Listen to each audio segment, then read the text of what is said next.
నిరుమ, నాకు కౌంటింగ్ చేయడం అంటే ఇష్టం. నేను కౌంటింగ్ చేస్తాను మనుషులది.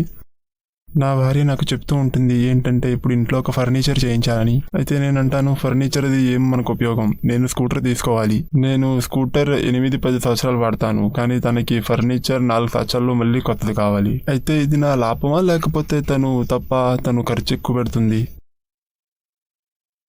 ఇంతే అయితే గనక ఇక ఏ విషయాల్లో మీకు గొడవ అవుతుందో వెతకు. 1-2 విషయాల్లో అయితే గనక పర్వాలేదులైతే ప్రతి విషయంలో ఇలాగే ఉంటుందా? అయితే ఇప్పుడు నాకు లెక్క తెలుస్తుంది, తన దగ్గర ఇన్ని ఉన్నాయి, ఇన్ని బంగారం ఉంది. అయినా కూడా తనకి 2-3 సంవత్సరాల్లో అన్ని కొత్తవే కావాలంటుంది, బంగారం, చీరలు. నేను ఆలోచిస్తాను, ఇప్పుడు ఇవన్నీ ఎందుకు ఖర్చు పెట్టాలి? మీ వద్ద ఎన్ని బట్టలున్నాయి? నా దగ్గర ఎలాగైనా 10-15 పేర్లున్నాయి. నాకంటే ఎక్కువ ఉన్నాయి. లేదు, తన బీరువా అయితే మొత్తం నిండిపోయి ఉంటుంది. చూడు, నగలు కూడా చాలా కావాలన్నమాట.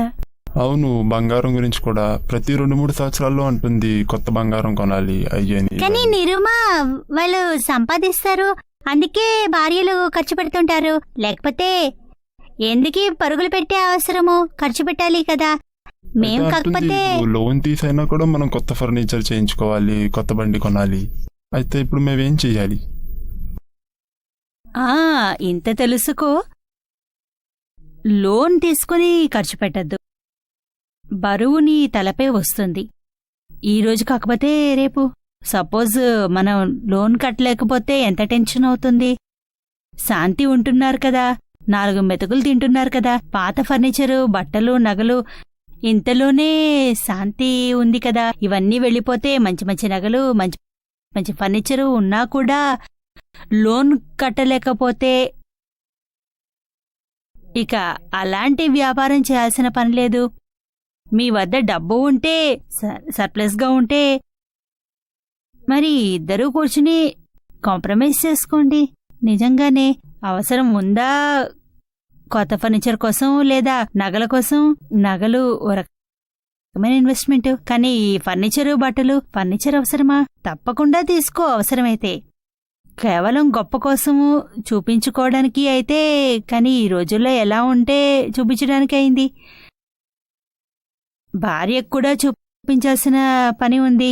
సమాజంలో, సొసైటీలోకి వెళ్తే మరో స్త్రీలు మంచి మంచి కాస్త ఫ్యాషనబుల్ వేసుకుంటే ఏమి కనిపిస్తుంది? నేను కూడా వీటిని వేసుకోవాలి, కొత్త కొత్త నగలు వేసుకుంటే వారికి అనిపిస్తుంది ఇలాగే ఉండాలి అని. కానీ అమ్మాయికి ఉంటే వారు స్టైల్గా ఉంటారు, కాలేజీకి వెళ్తారు, వారికి కూడా కొత్త కొత్తవి కావాలి. అప్పుడు మీరు వీటికి ఎక్కడ డీమార్కేషన్ చేస్తారు? నెసెసిటీ ఉందా లేక వృధా ఖర్చా అని మీరు మీ ఒక్కరు నిర్ణయిస్తే ఏమి కాదు. ఇలాంటి సిట్యుయేషన్లో మీరంతా కూర్చుని కలిసి అందరూ మూడ్లో ఉన్నప్పుడు ఆ సమయంలో అంతా కూర్చుని డిస్కస్ చేసుకోవడం అనేది చాలా అవసరమైన విషయము. మాట్లాడాలి, ప్లాన్ చేయాలి, బడ్జెట్ వేయాలి. కానీ ఇలా అవ్వద్దు మా అమ్మలో. ఈ వస్తువు తీసుకోవాలంటే తీసుకోవాలి. ఇప్పుడు మన దగ్గర డబ్బులు ఉన్నాయి, లోన్ తీసుకొని తీసేసుకుంటామే. ప్రతి నెల మనం వడ్డీ కట్టేస్తూ ఉంటాం. అది తప్పు. మరి అలా ఏం లేదు నిరుమా, డబ్బు చాలా ఉంది పర్సులో. డబ్బు చాలా ఉంటుంది. ఎప్పుడు మాట్లాడినా, వ్యాపారం గురించి మాట్లాడినా లక్షల్లో జరుగుతూ ఉంటాయి. నాకు ఇవ్వాలి అంటేనే వెంటనే పోతుంది. ఫర్నిచర్ అక్కర్లేదు, బట్టలు కొత్త అక్కర్లేదు, నగలు అక్కర్లేదు. పిల్లలు పెద్ద అవుతున్నారు, రేపు వాళ్ళ పెళ్లి చేయాల్సి వస్తుంది. కాస్త మంచి ఇల్లు కావాలి. ఎక్కువ డబ్బు ఉంటే కరెక్టే. నగలు చేయించుకో, పిల్లకి కదా, పెళ్లికి పనికొస్తాయి. మరి కానీ ఫర్నిచర్ కూడా కొత్తవి చేయిస్తే అన్నీ మారుతూ ఉంటాయి కదా. 2-4-5 ఏళ్లలో చూసి విసిగిపోతున్నాము. అప్పుడు కొత్త చేయించుకోవాలి, ఇవి కావాలి, అవి కావాలి అని.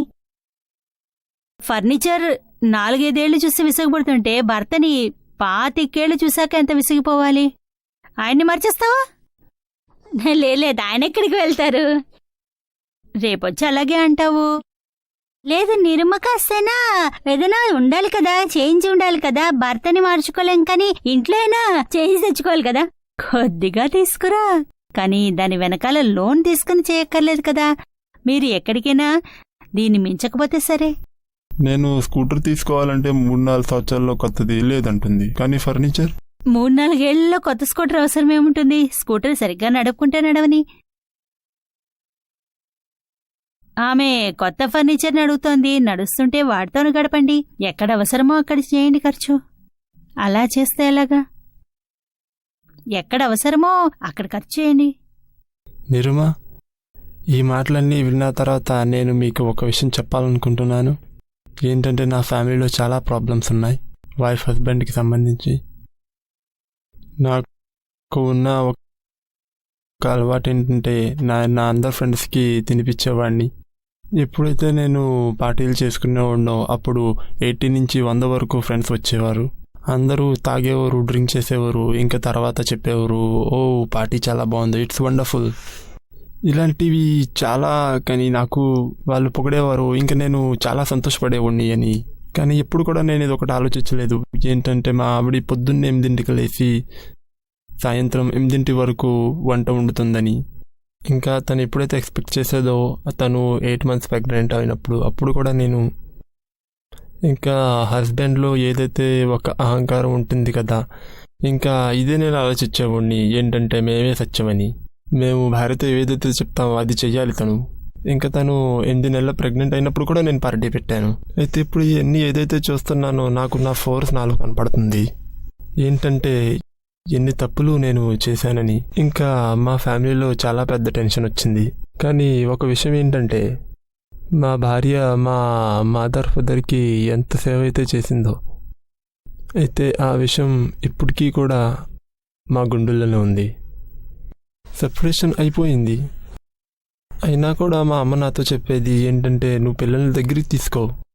ఎందుకంటే నాకు తెలుసు ఎప్పుడైతే మా ఫాదర్కి స్ట్రోక్ వచ్చిందో ప్యారలైజ్ అయిపోయారు. ఇంకా ఎప్పుడైతే టాయిలెట్ చేసేవారో, ఇంకా ఏ భావంతో ప్రేమతో అయితే తను సేవ చేసిందో అది చూసి ఇంకా మా అమ్మగారు కూడా సాఫ్ట్ అయిపోయారు. తన మీద చాలా ప్రేమ వచ్చేది. ఇంకా ఎప్పుడైతే సపరేషన్ అయిందో అందరూ నాకు ఒక మాటే చెప్పారు, వేరే పెళ్లి చేసుకో, వేరే పెళ్లి చేసుకో, వేరే పెళ్లి చేసుకో. తెలీదు నాకు ఏంటంటే ఇది మా సద్గురు కృప, దయ లేకపోతే శిక్ష. కానీ లేదు, నాకు లోపల నుంచి అనిపించేది నా రెస్పాన్సిబిలిటీ పిల్లల్ని చదివించాలి, ఇంకా ఫ్యామిలీని హోల్డ్ చేయాలి. డివోర్స్ కూడా తీసుకోలేదు. కానీ ఇంకా రైట్ ఆఫ్ ది ఎండ్ ఎప్పుడైతే మా ఫాదర్ పాస్ ఆఫ్ అయిపోయారో, కానీ అప్పుడు కూడా నాకు ఒకటే గుర్తుకొచ్చేది. ఏంటంటే తను చాలా సేవ చేసింది మా ఫ్యామిలీకి. మా ఫ్యామిలీలో 4 అన్నదమ్ములం. కొంచెం అయినా ఏంటంటారంటే జాయింట్, ఎక్సెప్ట్ హిందీలో గుజరాతీలో అది వర్డ్ ఏదైతే ఉందో, అవును, జాయింట్ ఫ్యామిలీలో ఏదైతే ఉండాలి కదా అది లేదు. అందరూ బ్రదర్స్ కూడా ముందు నుంచే వాళ్ళే సంపాదించుకునేవారు. అయితే దాంట్లో ప్రాబ్లం అయితే ఏమీ లేదు. మాలో ఎప్పుడు కూడా అందరూ కలుసుకొని పండగ జరపాలని ఉండేది కాదు. కానీ నా భార్య చాలా కష్టపడి మొత్తం ఫ్యామిలీని ఒకేసారి ఉంచింది. ఏంటంటే ఫ్యామిలీ ఒక యూనిట్ లాగా ఉండేది, ఎప్పుడు చూసినా, ఎప్పుడైనా, ఎక్కడైనా. ఇంకా సెకండ్ టైం ఎప్పుడైతే మా మదర్కి డయాబెటీస్ చాలా సీరియస్ అయింది, ఇంకా తను హెల్త్ బాగోలేదు కూడా. And 3 months before she passed away చెప్పారు, అబ్బాయి తనను పిలువని. ఇప్పుడు మేమిద్దరం కలిసాము. ఇంకా ఇదే నేను ఆలోచిస్తాను. ఏంటంటే ఇదే నా డెస్టినేషన్, ఇదే అయి ఉంటుందని. ఇంకా చాలా ప్రాబ్లమ్స్ వచ్చినాయి. నా అన్ని ఫోర్స్లో నేను చూస్తున్నా.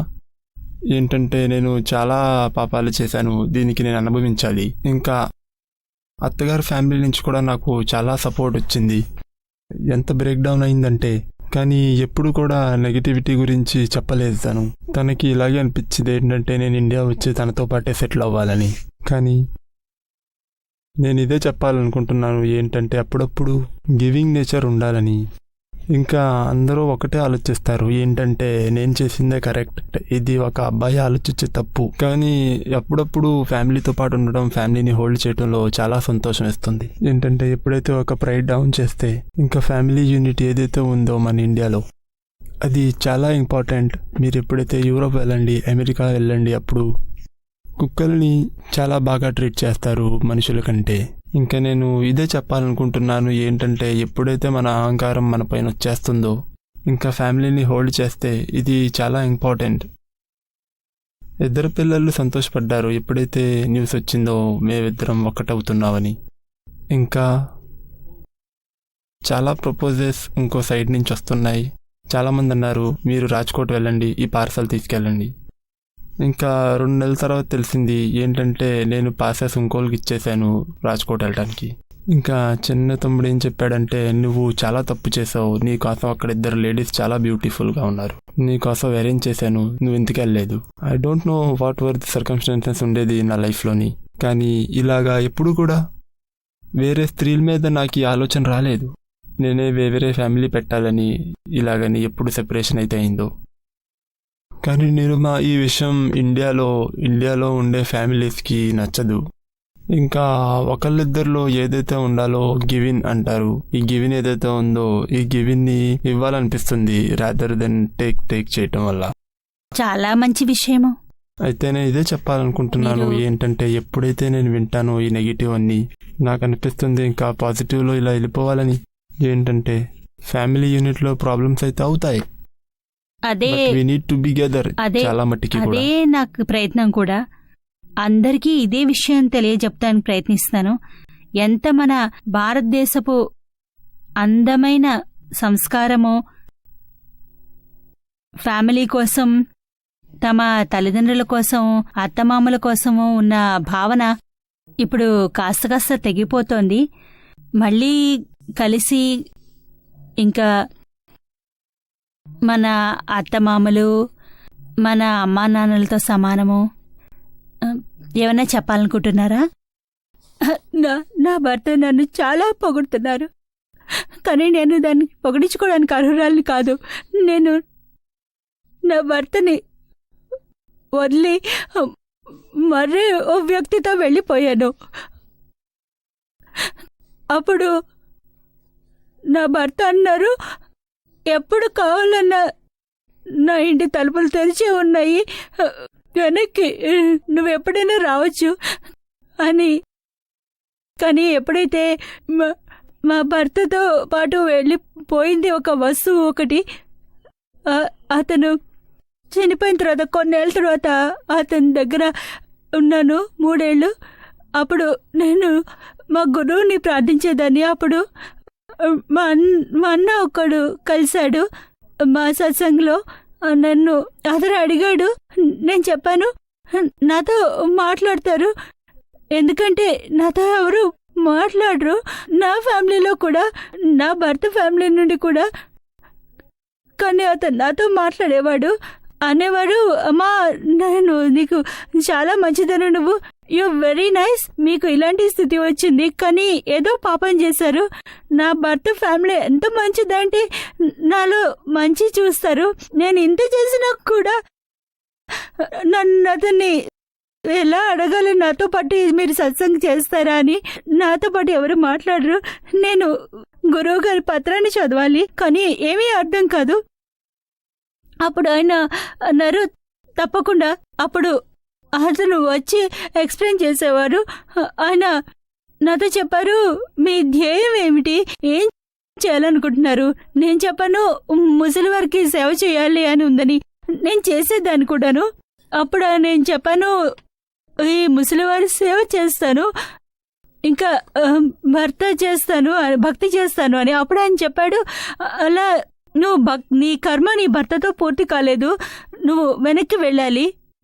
ఇంకా ఏం శక్తి, నా భర్తను వదిలేసి వెళ్ళిపోయాను, అదేంతో సులువు, it was easy to run away. కానీ నేను వెనక్కి ఎలా వెళ్ళను? మా ఇంట్లో మా కుటుంబం, సత్సంగం నన్నేమంటారు, ఏం ముఖం పెట్టుకుని వెళ్ళాలి? అప్పుడు మా మరిదికి అప్పుడు ఏమనుకున్నానంటే ఒకవేళ నేను భక్తి చేయాలి అని చెప్తే మరి నేను I have to do what భక్తి రిక్వైర్డ్. నేను భక్తి చెయ్యాలి అని చెప్తాను, కానీ ఏం చేయాలో అది చేయాలి. అదే నాకు అర్థం కాలేదు. అప్పుడు నేను మా అన్నయ్యకి కాల్ చేశాను. నేను రమేష్ దగ్గరికి వెళ్ళాలి అని, నేను భక్తి చేయాలి అని నాకు ఇలా చెప్పారు. ఏం చేయాలి అని, నేను వెనక్కి వెళ్ళాలి, కానీ వెనక్కి వెళ్ళలేకపోతే నేను చాలా ఏడ్చేసేదాన్ని. నాకు గురు దగ్గర ప్రార్థించేదాన్ని, ప్లీజ్ గురుదేవ నన్ను వెనక్కి పంపించు. కానీ ఒకవేళ భక్తి మార్గంలో ఉంటే నేను వెళ్ళాలి అనుకుంటే ఇదన్నీ నేను వెళ్ళలేకపోతే వెళ్ళను అని అనుకున్నాను. ఒకవేళ వెళ్ళాలి అంటే అలాగే కలుస్తాను, వెళ్ళొద్దు అనుకుంటే ఐ వోంట్ బి గోయింగ్. అప్పుడు ఏం జరిగిందంటే నా బ్రదర్కి నేను నా బ్రదర్ టెల్ రమేష్ చెప్పు అని. అప్పుడు నా బ్రదర్ అన్నాడు, నువ్వు అతను వదిలి వెళ్ళిపోయావు, యూ టెల్ హిమ్. అలా కలిపాడు నా బ్రదర్. ఇలా మా వారికి ఫోన్ చేశాను, ఆయన నన్ను కలవడానికి వచ్చారు.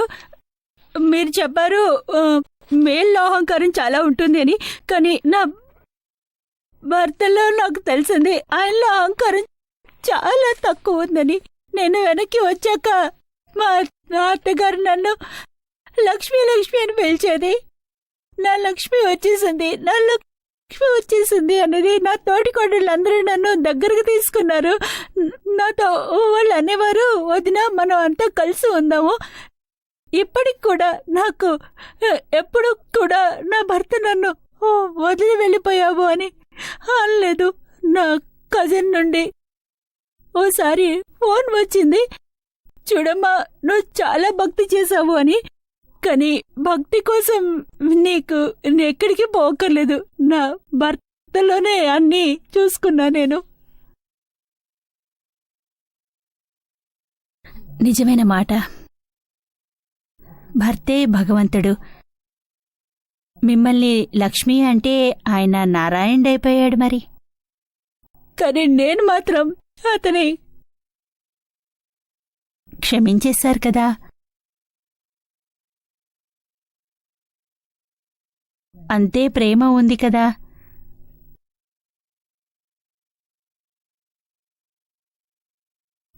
ప్రేమలో అంతం లేదు, తేడా రాలేదు. నిరుమా మా అమ్మ నాన్న సేవ తను ఏదైతే చేసిందో ఆ విషయం నేనెప్పుడు కూడా రేజ్ అవ్వలేదు. సైట్ నుంచి పక్కన ఒక లేడీ ఉండేది, ఇంకో రిలీజన్లో బిలీవ్ చేసేది. మా అమ్మగారికి చెప్పేది ఏంటంటే అతను ఇల్లు వదిలేసిందని, ఇంకా తను కూడా విడో అయిపోయింది. ఇంకా ఈవినింగ్లో వచ్చింది, కానీ లేదు ముందు తను నాకు ఫోన్ చేసింది.